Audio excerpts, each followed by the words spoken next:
আজানটা দিছে নামাজটা পড়ে গিয়ে কিরে এটা আমগো ডেইলির কাস্টমারটা না? হ্যাঁ আজকে নামাজ হইতেছে গা। আচ্ছা দোষ হইব তাতে দর। সুবহানাল্লাহ আলহামদুলিল্লাহ আরে মুখটা একদম শুকিয়ে গেছে রোজা রাখা।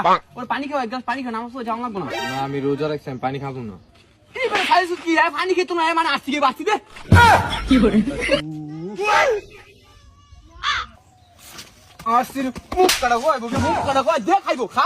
খানা পিছু কানে কি না করে? না আমি রোজা ভাঙবো না আমি খাবো না আমি রোজা রাখছি খাবো না বাপ বেড়া বসি না খাইলাম না রোজা ভাঙতাম না দাঁড়া অন্তর মন্তর কালিকাল অন্তর ছু অন্তর মন্তর কালিকাল অন্তর ছু অন্তর মন্তর কালিকাল অন্তর ছু ছু বুঝছি তোরা এমনি যাইতি না মসজিদ নামাজ হতাম যাইতেছি মসজিদের কাছে গেলে তোরা এমনি যাইবি মসজিদ দিকে সুবহানাল্লাহ সুবহানাল্লাহ যাইও না বন্ধু রে ও বন্ধু যাইও না তোমারে আগুন লাগিয়ে দিব তুমি নামাজ পড়তে যাইও না বন্ধু গো ও বন্ধু রোজা বাইঙ্গা লাও তবে চলে তো আমি নামাজ পড়তে যাইতে পারবো না কিছু একটা করতে হবে আউযুবিল্লাহি মিনাশ শাইতানির রাজিম